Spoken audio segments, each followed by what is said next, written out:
System ya kuzanguka.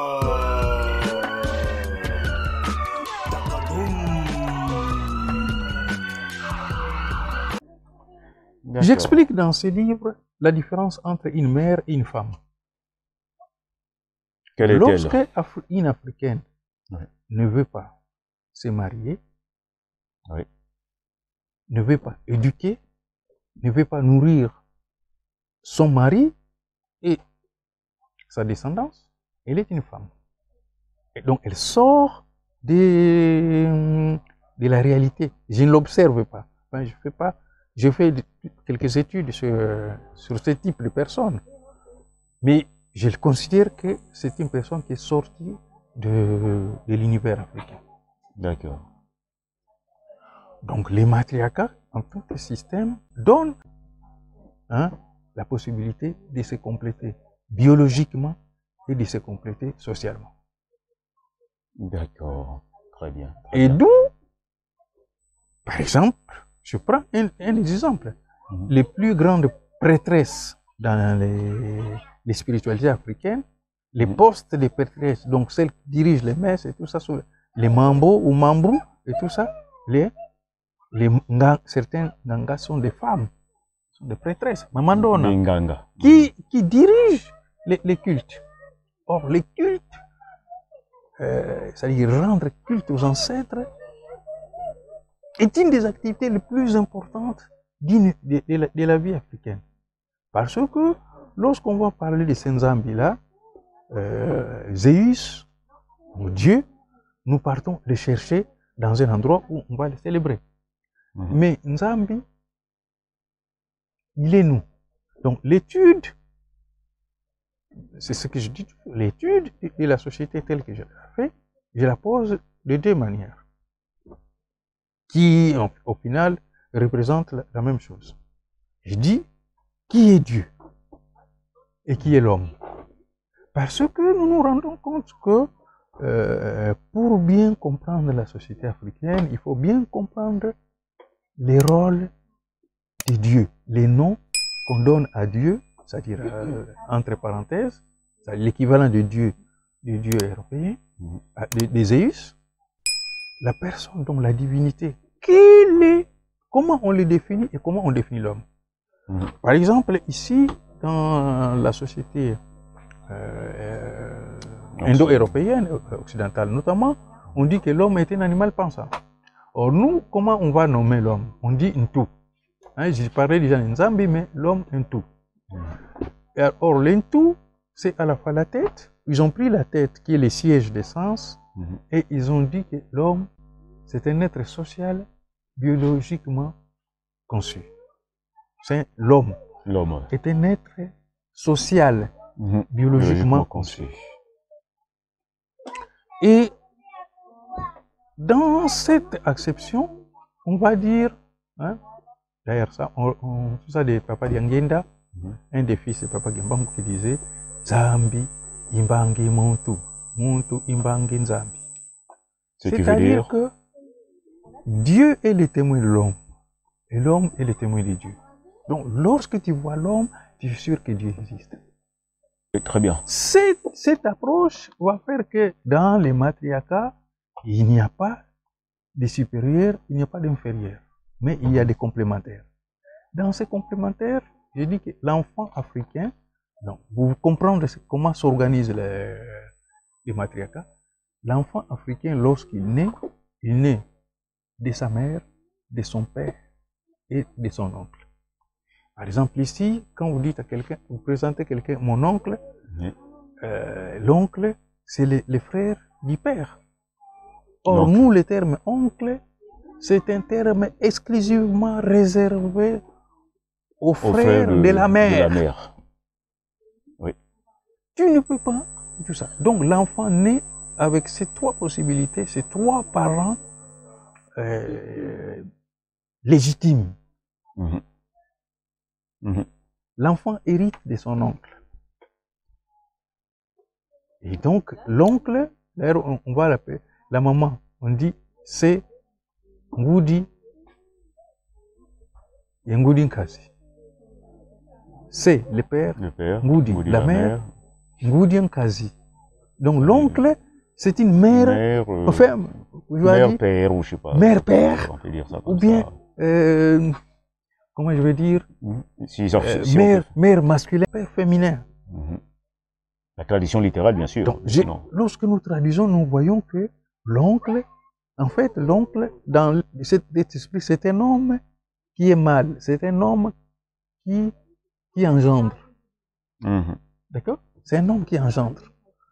Et donc, une telle conception, il faut avoir, sur le plan anthropologique, il faut être très fort pour accepter que l'homme, qui normalement n'engendre pas, mais qui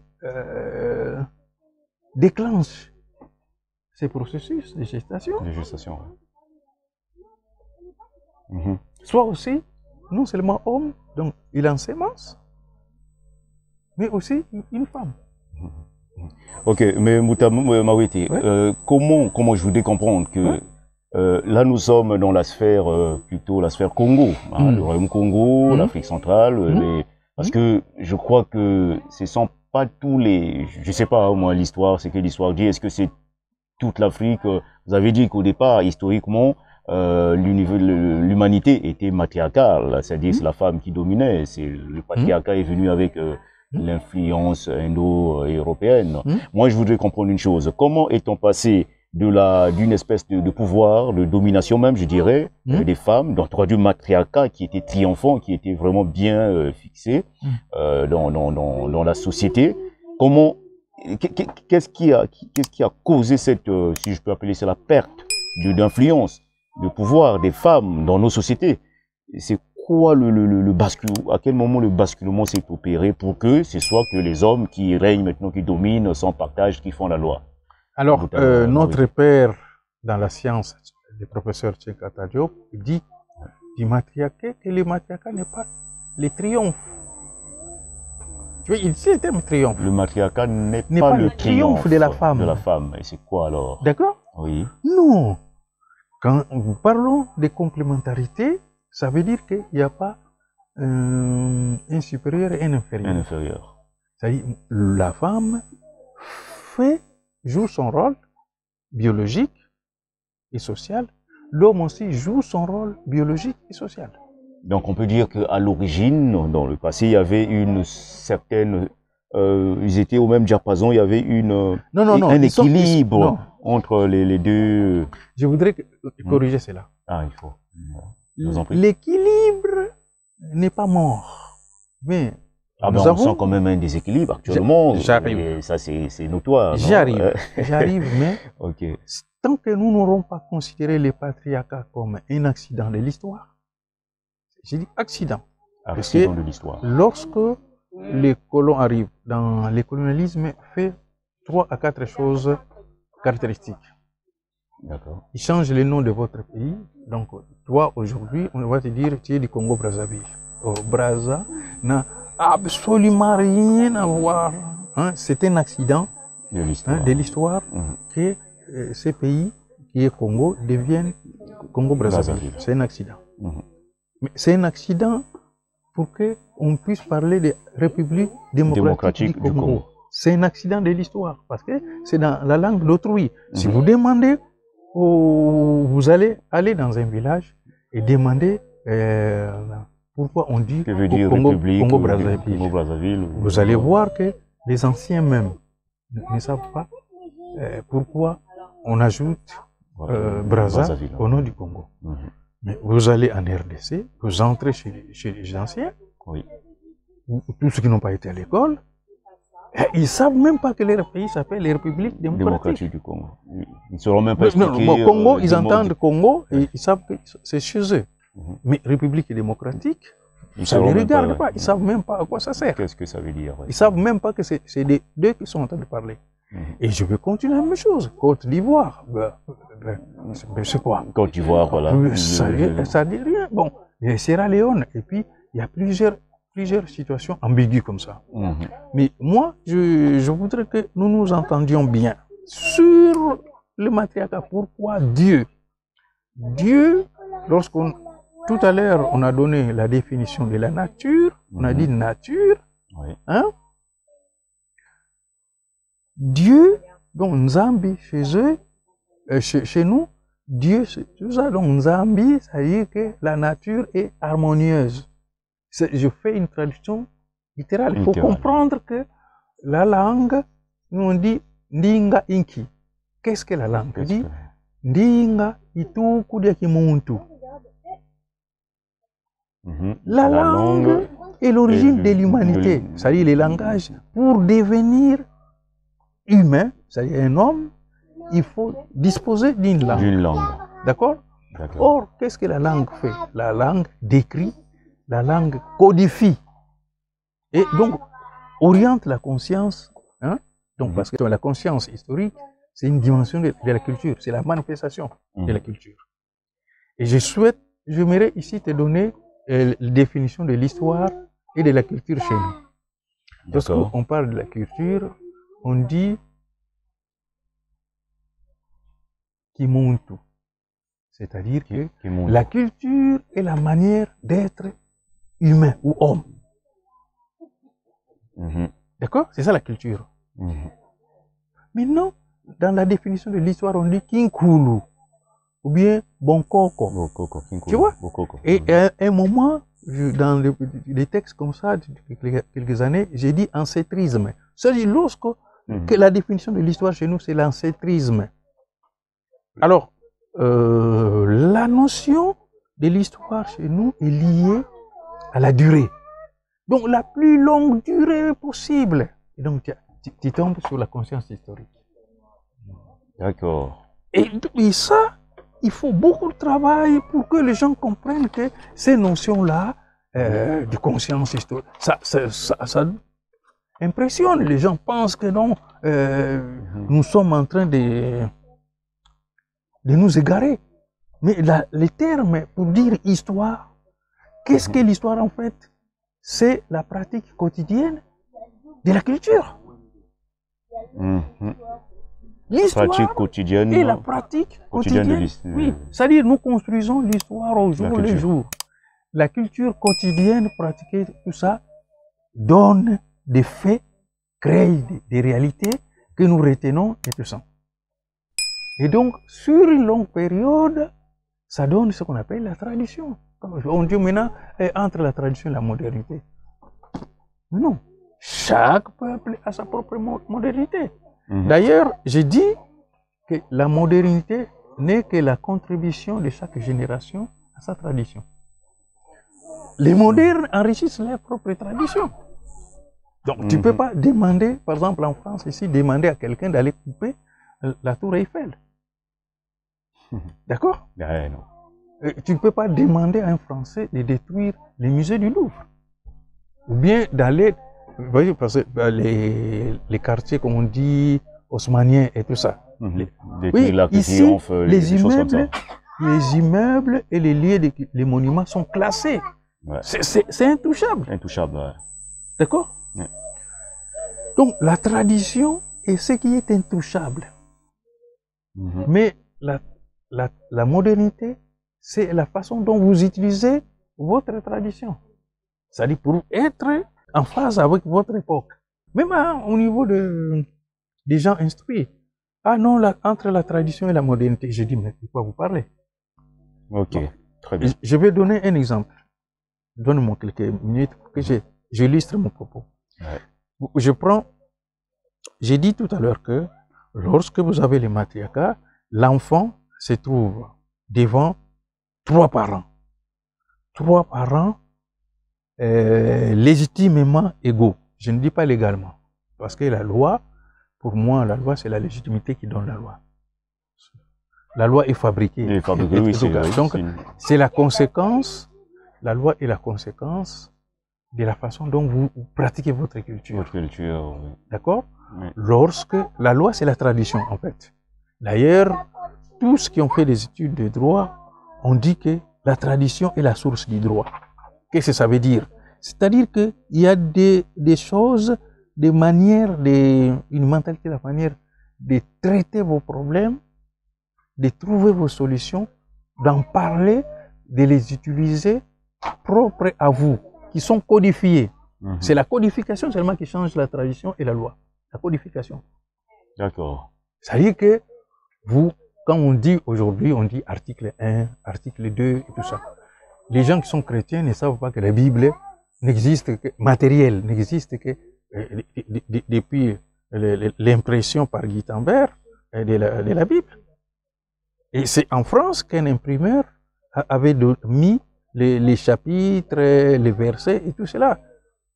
Dans les textes anciens, les manuscrits anciens, il n'y a pas de chapitre 1, chapitre 2, verset, tout ça. Il n'y a pas.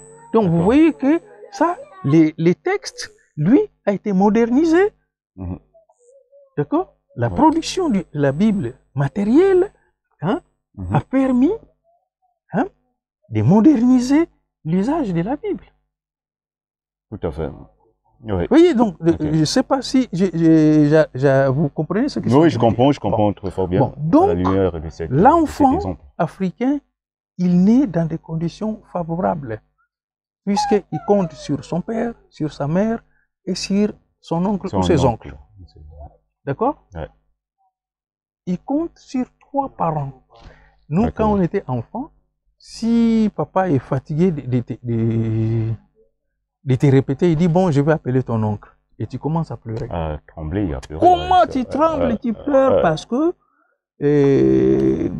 l'oncle, c'est la deuxième mère. Une autre dimension de et la donc, sévérité. Tu vas te trouver entre 2 papas et une mère. Or, comme on ne peut pas désobéir lorsque vous avez demandé quelque chose à papa et dit, va, ta mère va te donner. D'accord? Ou alors, si c'est pour prendre une décision, papa, je voudrais sortir, il dit, qu'est-ce que ta mère a dit? Donc, vous voyez que les éléments de... Ce n'est pas par protocole.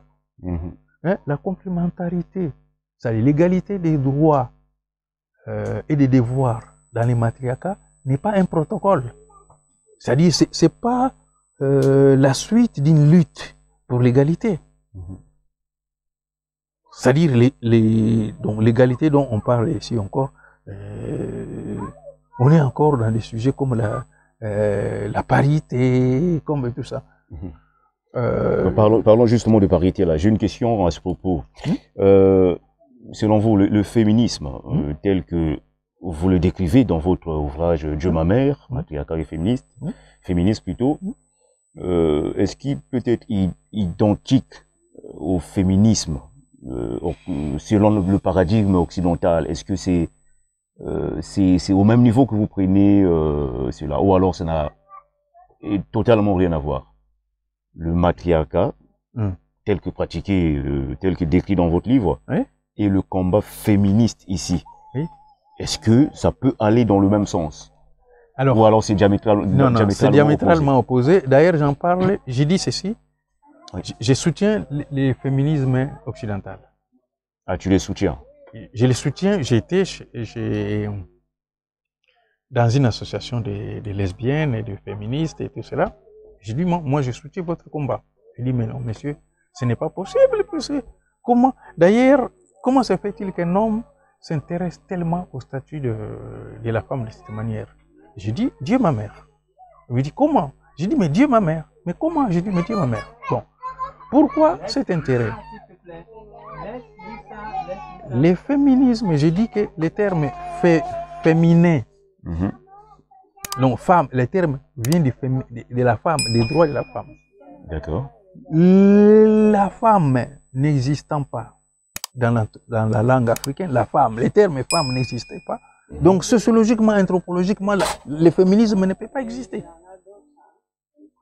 Le féminisme, c'est pourquoi dans la deuxième partie de ce livre, j'ai dit que le féminisme est la remise en question du patriarcat. Et les femmes... Le féminisme, d'après le paradigme occidental, oui, il ne peut pas avoir de féminisme africain. Bon. Donc, lorsque je parle du féminisme, je parle de la situation de la femme européenne. Donc, j'ai dit ceci que je soutiens le féminisme occidental, les femmes occidentales. Pourquoi? Les choses que les femmes occidentales l'afroféminisme, enfin, prétendument, c'est les femmes noires qui se réclament féministes. Afroféminisme, oui. C'est un féminisme domestique. Ça, il demande à l'homme de lui apporter ceci, d'apporter ceci. Si tu ne lui apportes pas, c'est sert à dévaloriser l'homme. L'homme. D'accord? Le féminisme, l'afroféminisme sert à dévaloriser, à déconsidérer l'homme. Alors que le féminisme occidental, c'est vraiment, je soutiens. Pourquoi? Parce que les femmes demandent les salaires. Pourquoi? Moi, je suis ingénieur, je sors de la même promotion que M. X, lui, il touche 100 €, moi, je touche 20 € ou 30 €. Il y a vraiment un problème. Donc, il n'y a pas de complémentarité. Là, il y a un problème de droit. C'est normal que la femme européenne demande des droits, puisqu'elle a fait un diplôme d'ingénieur. Elle est en face d'un autre ingénieur qui touche 5 fois, 6 fois son salaire. Donc, ça ne passe pas. Donc, je dis, je les soutiens.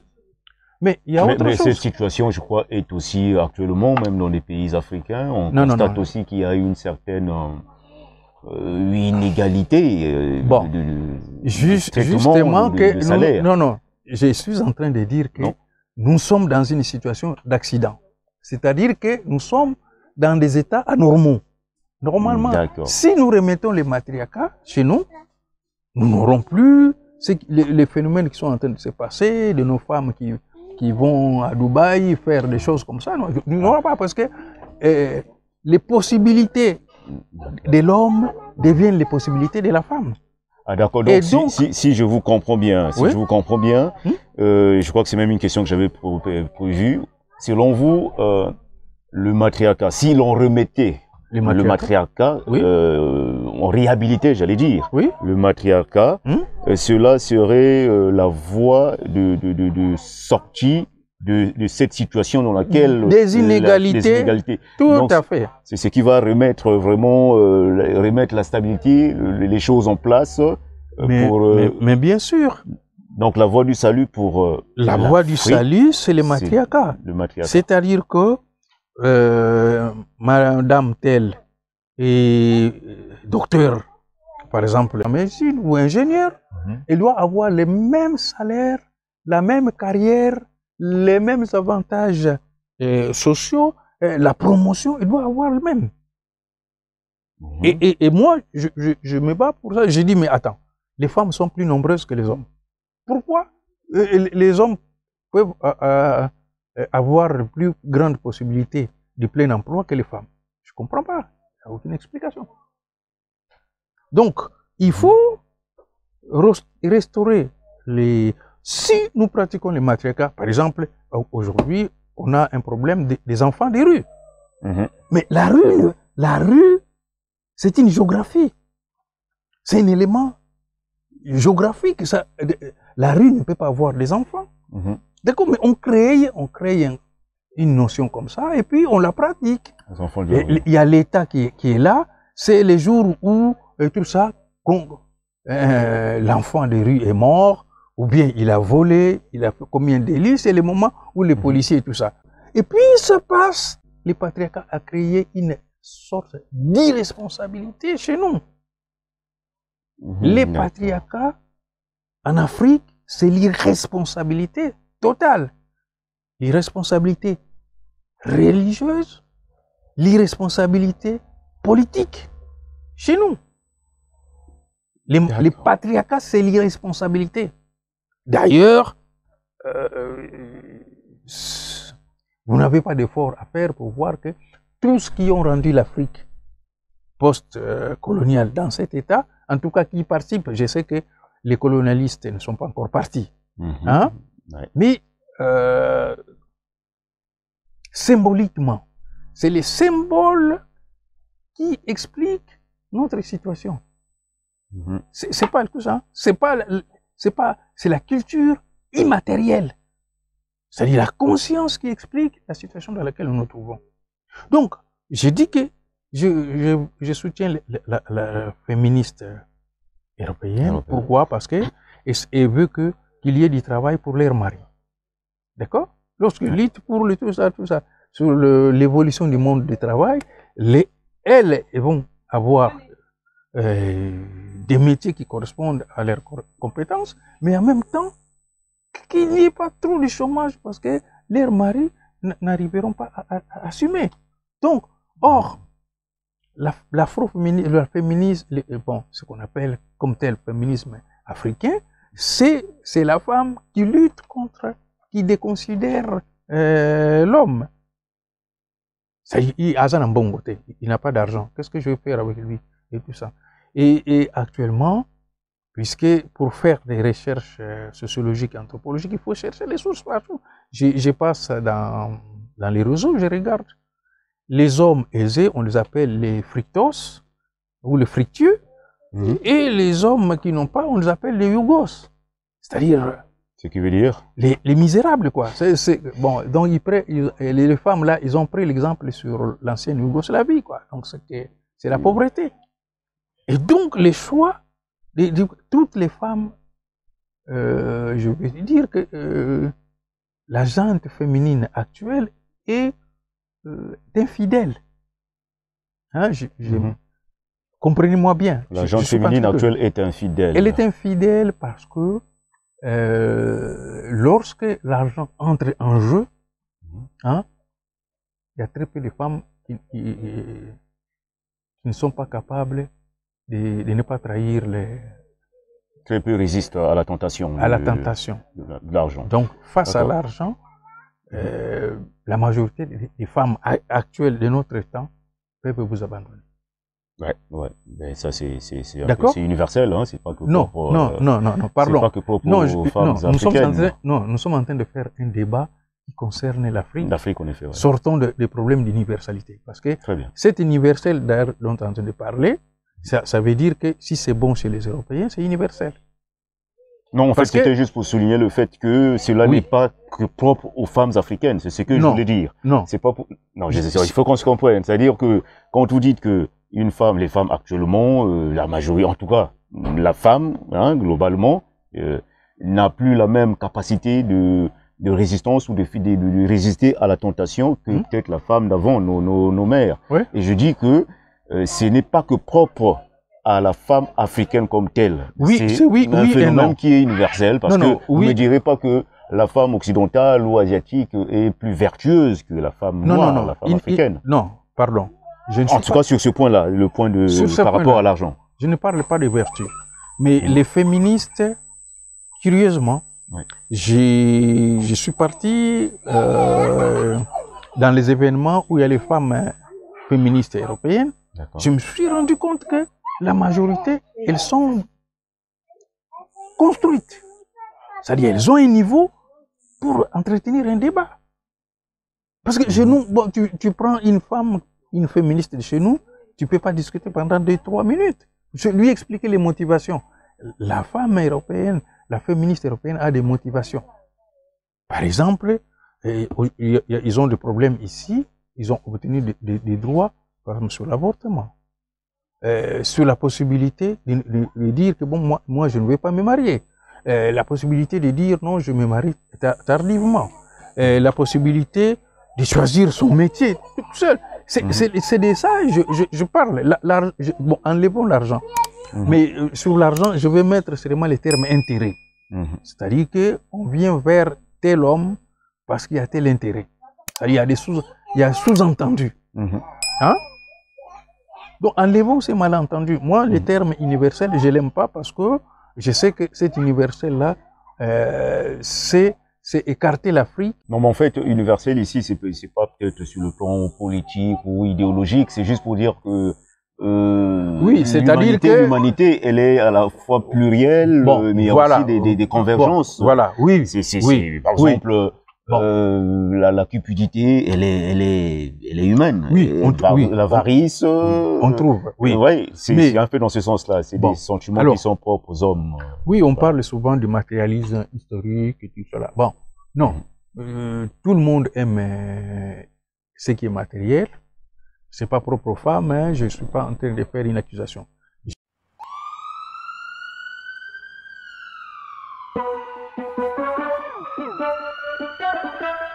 Système ya kuzanguka